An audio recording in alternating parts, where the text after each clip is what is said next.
خلصت الانترفيو وسمعت كلام غريب طبعا، 6 ايام 12 ساعة في اليوم. كلام اللي هو يحسسك ان انت مش بني ادم. ده لو مأجرين قطة مش هيعملوا معاها كده. ف وانا معدي في الشارع كنت ببص على الفرص اللي حواليا كلها.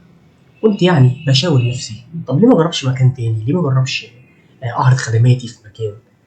فعناية جت على فتنس، فترددت شوية، بعدين رحت دخلت المكان وقلت نتوكل على الله. طبعا الريسبشنست طبعا كان بيحاول يفهم انا كنت عايز اوصل معاه لايه. ففي الاخر قلت له انا عايز اقدم سيرفيس في الماركتينج، ونعمل لكم ماركتينج بلان والحاجات دي كلها. فقال لي طيب ماشي، خلينا نشوف. فرحت فهو اداني لصاحب المكان واتفقنا، والراجل اعجب بيا جدا. بعديها هو طبعا كان الراجل كان عنده مشاكل في البيزنس بتاعه، في ان ما كانش فيه انجيجمنت عالي على الصفحه بتاعته لسه.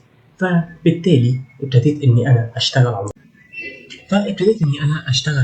الموضوع دوت وادرس المكان وكده لحد لما وصلت لفكره حمله. فابتديت ان انا ايه الترينرز اللي في الجيم نفسهم، ابتديت اتكلم معاهم، ابتدينا نصور مع بعض حاجه. فكان الراجل قاعد، صاحب المكان ابتدى يشوف النتائج المبهره اللي انا حققتها له.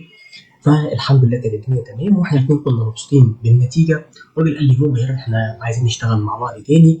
وقعدنا في كافيه، وان المكان كان نجح وجاي الاودينس. انا طبعا كنت فخور بنفسي وقلت الحمد لله يا رب، ربنا ولي اللي في بالي، وربنا يناول اللي في بال كل الناس، وكل الناس تحقق